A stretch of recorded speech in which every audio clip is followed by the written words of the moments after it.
अभी झारखंड के बड़े भाई बिहार में सरकार बदली है। सुबह इस्तीफा, शाम को शपथ ग्रहण हो गया। झारखंड में 81 सदस्यों की विधानसभा में 43 सदस्यों के बहुमत वाले गठबंधन दल को क्यों नहीं सरकार बनाने का मौका दिया जा रहा है? एक तो बिना 356 की घोषणा के राज्यपाल को छूट दे दी गई है सरकार चला देने की, जो संविधान के उल्लंघन में है। दूसरा, उस राज्यपाल की जिम्मेदारी है कि वो यथासंभव बहुमत वाली सरकार से शपथ ग्रहण कराए। राज्यपाल वो नहीं कर रहा है। यानी राज्यपाल जिस कार्य को स्वयं कर ही नहीं सकता उसको स्वयं कर रहा है, और जो उसे करने की बाध्यता है कि बहुमत प्राप्त दल को वो शपथ ग्रहण कराए, वो करने से रोके हुए है। हेमंत सोरेन तो जेल में चले गए, हेमंत बिश्व शर्मा आसन पर बैठे हुए हैं। ये कहां कानून का शासन है? इस देश में संविधान के अनुच्छेद 14 में कहा गया है कि विधि का शासन होगा और विधि के समक्ष समता होगी। तो दोस्तों, विधि के समक्ष समता कहां है? कहां है संविधान? इसीलिए मैंने यहां लिखा है कि न सरकार है न राष्ट्रपति शासन, तो क्या झारखंड में सिंगोल राज चल रहा है? क्या कहता है संविधान? आपको ये वीडियो पसंद आई है, लाइक करिए, शेयर जरूर करिए, ज्यादा से ज्यादा लोग सुने, जाने संविधान को, क्योंकि संविधान केवल इस सरकार के संविधान न मानने भर से ही खतरे में नहीं होता है, बल्कि संविधान सबसे ज्यादा असुरक्षित तब होता है जब देश की जनता अपने संविधान को नहीं जानती है। इसलिए हमारा आप सबका कर्तव्य है कि हम लोग यथासंभव हर बहाने से संविधान की व्याख्या करें, उसको समझें। हेलो दोस्तों, आप सभी का the logical Indian YouTube channel पे बहुत बहुत स्वागत है। मैं हूं एडवोकेट पंकज कुमार त्रिपाठी, लखनऊ से। दोस्तों, झारखंड में एक अभूतपूर्व संवैधानिक संकट देखने को मिल रहा है। आप सब जानते हैं कि भारत के संविधान के अनुसार किसी राज्य में या तो चुनी हुई सरकार का शासन होता है और उसके परामर्श पर राज्यपाल महोदय कार्य करते हैं, या फिर वहां अनुच्छेद 356 के माध्यम से राष्ट्रपति शासन की घोषणा करते हैं राष्ट्रपति महोदय, और तब वहां के गवर्नर यानी राज्यपाल दिल्ली की केंद्र सरकार के परामर्श पर कार्य करते हैं। यानी इस समय झारखंड में न तो चुनी हुई सरकार है और न ही राष्ट्रपति शासन है। तो क्या झारखंड में सेंगोल का राज चल रहा है? इस पर क्या कहता है संविधान? यही बताने के लिए मैं आज आपके सामने इस वीडियो के माध्यम से प्रस्तुत हूं। दोस्तों, भारत के संविधान में हर राज्य में राज्यपाल होता है और वहां चुनी हुई सरकार यानी मुख्यमंत्री और उसके मंत्रिपरिषद के लोग होते हैं। राज्य के सारे कार्य राज्यपाल के ही नाम से होते हैं, जैसे केंद्र में सरकार के सारे कार्य राष्ट्रपति के नाम पर होते हैं। लेकिन राष्ट्रपति खुद वो कार्य करने का निर्णय नहीं लेता, बल्कि वो सरकार के परामर्श पर कार्य करता है, कुछ एक कामों को छोड़कर। मैं राष्ट्रपति की बात कर रहा हूं। ये कहां लिखा है? अनुच्छेद 74 article 74 of Indian constitution, Bharat के संविधान के अनुच्छेद 74 में लिखा हुआ है कि राष्ट्रपति प्रधानमंत्री और मंत्रिपरिषद के परामर्श पर कार्य करेगा। कुछ एक अपवाद हैं। वैसे ही आर्टिकल 163 अनुच्छेद 163 में यह बात लिखी गई है कि राज्यपाल उन बातों को छोड़कर जिन्हें संविधान राज्यपाल से कहता है कि आप अपने विवेक से करिए, से सभी कार्यों को मुख्यमंत्री और उसके सरकार के परामर्श पर करता है। यानी राज्यपाल के जितने भी कार्य हैं उसमें 95% कार्य ऐसे हैं जिनको वो अपने मन से नहीं कर सकता। वो अनुच्छेद 163 के खंड 1 के अनुसार मंत्रिपरिषद के परामर्श पर यानी मुख्यमंत्री और उसकी सरकार के परामर्श पर करेगा। शेष जो 4-5% कार्य बचते हैं वो अपने विवेक से यानी कि केंद्र सरकार के कहने से करता है। अगर कहीं किसी राज्य में किसी कारण से सरकार नहीं रह जाती है, चाहे सरकार गलत कार्य कर रही हो, बर्खास्त कर दिया जाए, या सरकार इस्तीफा दे दे, जी हां, सरकार इस्तीफा दे दे, तब भी जब तक नई सरकार नहीं बन जाती, या तो तब तक के लिए उस सरकार को कार्य करने के लिए कहा जाता है, और नहीं तो यदि उसका इस्तीफा स्वीकार कर लिया गया या उसे बर्खास्त कर दिया गया तो साथ के साथ अनुच्छेद 356 की घोषणा करके राष्ट्रपति राज्यपाल को उन विषयों पर परामर्श देने के लिए केंद्र सरकार को अधिकृत करता है जिन विषयों पर राज्यपाल अपने मन से कार्य नहीं कर सकता। यानी दोस्तों, भारत के संविधान के अनुसार जिस किसी राज्य में मंत्रिपरिषद है, चुनी हुई सरकार है, वहां गवर्नर जो है, जो राज्यपाल हैं, ये दो तरह से कार्य करेंगे। स्वयं से जो बमुश्किल 5% मामले हैं और सरकार के परामर्श से। ये कहां लिखा? अनुच्छेद 163 में। अब ये जो सरकार के परामर्श से कार्य करना है, यही कार्य जब वहां सरकार नहीं रह जाएगी, और ये कार्य कितना है? 95% के आसपास। ये कोई परसेंटेज में गणना नहीं होती है, लेकिन मैं आपको समझाने के लिए बता रहा हूं कि जब 95% कार्य राज्यपाल अपने मन से नहीं करेगा, सारे कार्य होंगे राज्यपाल के नाम से, लेकिन वो अपने मन से नहीं करेगा, सरकार के परामर्श से करेगा, तो ये 95% कार्य कहीं अगर सरकार नहीं है, इस्तीफा दे दे, बर्खास्त कर दी जाए, तो फिर राज्यपाल कैसे करेगा? वो तब भी वहां सरकार न होने पर भी अपने मन से नहीं कर सकता। तब ऐसे में अनुच्छेद 356 की घोषणा करता है राष्ट्रपति, और राष्ट्रपति के घोषणा के बाद राष्ट्रपति राज्य की सरकार के सभी या कोई कार्य, ये देखिए यहां लिखा हुआ है अनुच्छेद 356 खंड 1 उपखंड क में कि राष्ट्रपति उद्घोषणा द्वारा उस राज्य की सरकार के सभी या कोई कृत्य अपने हाथ में ले सकेगा, सरकार के। और राज्यपाल के लिए अलग लिखा है, उस राज्य के राज्यपाल में निहित शक्ति अपने हाथ में ले सकेगा। यानी सरकार की शक्ति भी ले सकेगा, राज्यपाल की शक्ति भी ले सकेगा, अन्य निकायों की शक्तियां भी ले सकेगा। कब? जब वहां उसको राज्यपाल से यह रिपोर्ट मिलती है या अन्यथा उसको यह पता चलता है कि उस राज्य की सरकार संविधान के अनुसार नहीं चल सकती। संविधान के अनुसार चलने का मतलब, संविधान के अनुसार चलना तभी कहा जाएगा जबकि वहां कोई सरकार हो जिसका विश्वास हो विधानसभा में, यानी जिसको बहुमत हो, तो उसके परामर्श से राज्यपाल कार्य कर रहे हैं। अगर ऐसा हो रहा है तो इसका मतलब संविधान के अनुसार कार्य चल रहा है, क्योंकि संविधान तो यही कह रहा है कि 95% मामलों में राज्यपाल अपने मंत्रिपरिषद यानी मुख्यमंत्री और उसके मंत्रियों के परामर्श पर कार्य करेगा। अब दूसरा सवाल उठता है दोस्तों कि यहां लिखा है कि उसका यह समाधान हो जाता है कि ऐसी स्थिति उत्पन्न हो गई है जिसमें उस राज्य का शासन इस संविधान के अनुसार नहीं चलाया जा सकता। कुछ लोग कहेंगे कि सर ये जो लिखा है यह स्थिति तब होती है जब कहीं इसकी सरकार बहुमत खो दे और फिर भी बनी रहे। जी नहीं, मैं आपको उदाहरणों के माध्यम से बता रहा हूं।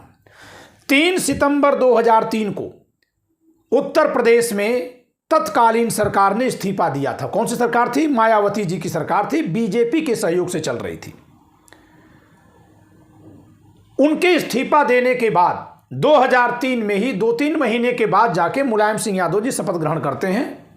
बैकडोर से बीजेपी का समर्थन रहता है, फ्रंट से नहीं रहता है, क्योंकि उस समय केंद्र में सरकार अटल बिहारी वाजपेयी जी की थी, विधानसभा अध्यक्ष बीजेपी के थे और गवर्नर भी बीजेपी के ही थे, तो वो सब एक तरह से राजनीतिक खेल था। लेकिन मायावती जी ने जब इस्तीफा दिया, बर्खास्त तो किया नहीं गया, इस्तीफा दिया था, तो उसके बाद 356 लगा करके राज्यपाल को परामर्श देने की शक्ति जो सरकार की होती है वो राष्ट्रपति ने केंद्र सरकार को दी। यानी अगर कहीं कोई मुख्यमंत्री इस्तीफा भी देते हैं तो 2 में से एक उपाय किया जाता है। एक तो इस्तीफा लेते समय गवर्नर ये कह देते हैं कि आपका इस्तीफा तो हम मंजूर कर रहे हैं, लेकिन जब तक नई सरकार शपथ ग्रहण नहीं करेगी तब तक आप ही मुख्यमंत्री और सरकार हैं। आप देखा करिए चुनावों के बाद जब सरकारें बदलती हैं तो आप सुनते हैं कि गए राजभवन इस्तीफा दिए, लेकिन राजभवन से राज्यपाल ने कहा कि नई सरकार बनने तक आपका इस्तीफा मंजूर नहीं किया जाएगा। यानी आपका इस्तीफा नई सरकार के शपथ ग्रहण करते ही मंजूर मान लिया जाएगा। यानी बिना सरकार के कभी राज्य नहीं रह सकता। बिना सरकार के राज्य तभी रहेगा जबकि 356 की घोषणा कर दी जाए, क्योंकि राज्यपाल अपने मन से सरकार नहीं चला सकता। वो या तो राज्य की सरकार के परामर्श से चलाएगा या राष्ट्रपति जिससे कहेगा। राष्ट्रपति किसको कहते हैं? केंद्र की सरकार के परामर्श से कार्य करने के लिए अनुच्छेद 356 के माध्यम से। तो वर्तमान में झारखंड की दशा क्या है? वर्तमान में दोस्तों झारखंड की स्थिति ऐसी हो गई कि वहां न तो सरकार है, क्योंकि जो हेमंत सोरेन जी ने इस्तीफा दिया है उस इस्तीफा को न केवल स्वीकार किया गया है बल्कि उनको जेल में डाल दिया गया। अगर जेल से सरकार चलाना संभव होता तो इस्तीफा ही क्यों देते, बहुमत तो था ही उनको। यानी गवर्नर ने यह नहीं कहा है कि नई सरकार बनने तक आप मुख्यमंत्री हैं, यह नहीं कहा है, इस्तीफा उन्होंने ले लिया, सरकार खत्म। और 356 लागू हुआ नहीं, राष्ट्रपति शासन तो लागू हुआ नहीं। तो फिर क्या झारखंड में सेंगोल का राज चल रहा है? यह सेंगोल का राज, सेंगोल किसके हाथ में है? राजा के हाथ में है। राजा अपने सेनापति को दे रहा है कि जाओ तुम जो मन करे वो करो। राजतंत्र और लोकतंत्र में अंतर क्या है दोस्तों, जानते हैं आप?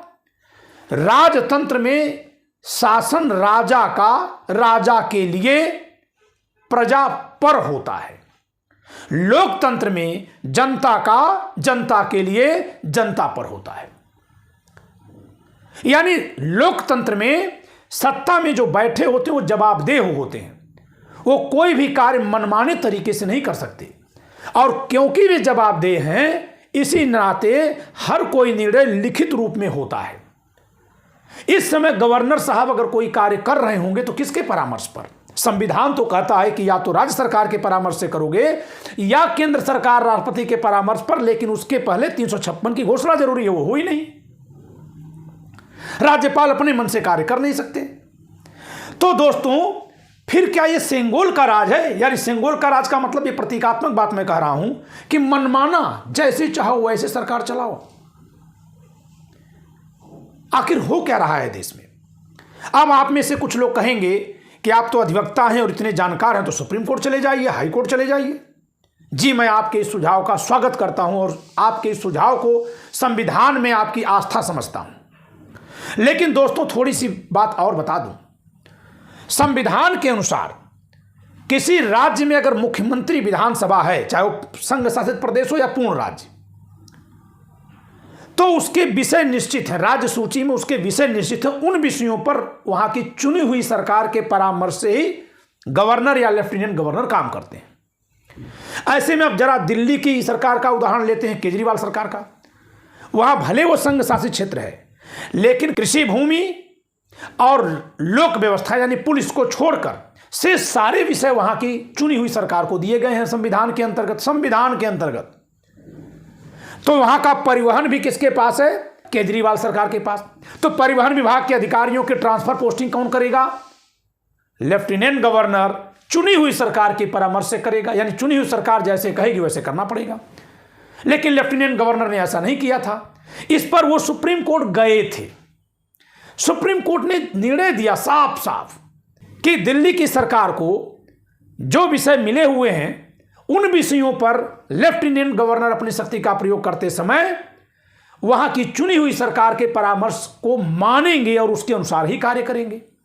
जब यह निर्णय सुप्रीम कोर्ट की संविधान पीठ ने 5 जजेस की बेंच ने किया था, कॉन्स्टिट्यूशनल बेंच ने, संविधान का निर्वचन यानी व्याख्या थी, तो फौरन मामूली अध्यादेश, महज अध्यादेश के माध्यम से संविधान पीठ के निर्णय को मोदी सरकार ने उलट दिया था।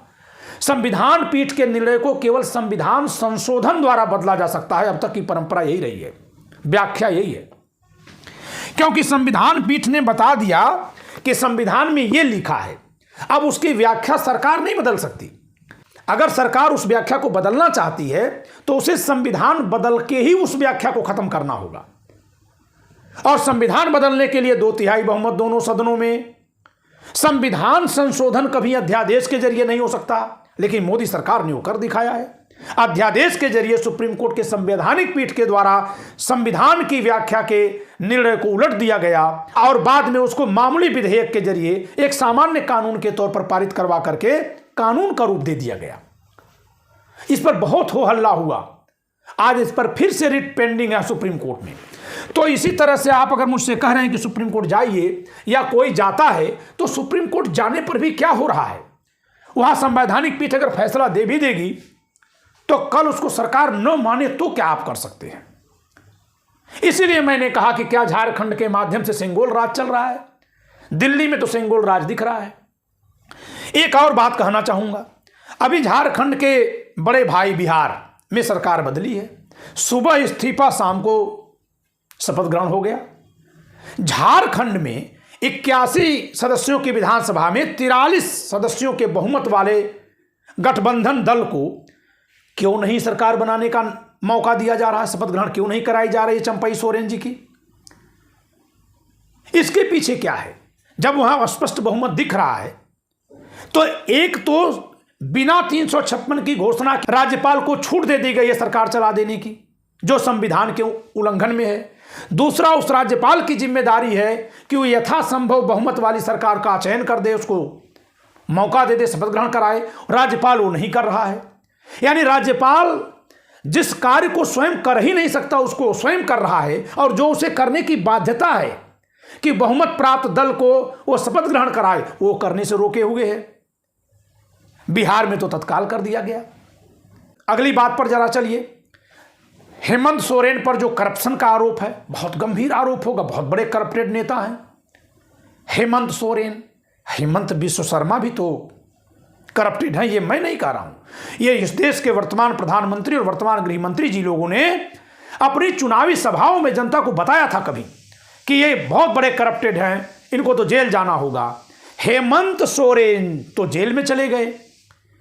हेमंत बिश्व शर्मा आसन पर बैठे हुए हैं। ये कहां कानून का शासन है? इस देश में संविधान के अनुच्छेद 14 में कहा गया है, मूल अधिकार के पहले खंड में, पहले अनुच्छेद में, मूल अधिकार के पहले अनुच्छेद में, कि विधि का शासन होगा और विधि के समक्ष समता होगी। तो दोस्तों, विधि के समक्ष समता कहां है? कहां है संविधान? इसीलिए मैंने यहां लिखा है कि न सरकार है न राष्ट्रपति शासन, तो क्या झारखंड में सेंगोल राज चल रहा है? क्या कहता है संविधान? दोस्तों, मैंने आपको अपनी इस व्याख्या के माध्यम से झारखंड में संविधान के हनन को, उसके तार तार किए जाने को समझाया है। उम्मीद करता हूं कि मेरी इस वीडियो के माध्यम से आपको संविधान की जानकारी हुई होगी।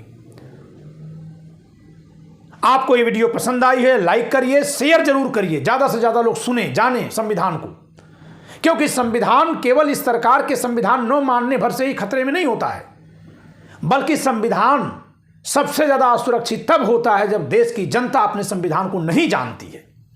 इसलिए हमारा आप सबका कर्तव्य है कि हम लोग यथासंभव हर बहाने से संविधान की व्याख्या करें, उसको समझें। इसलिए मेरा आपसे आग्रह है कि आप इस वीडियो को खूब शेयर करिएगा। जय संविधान।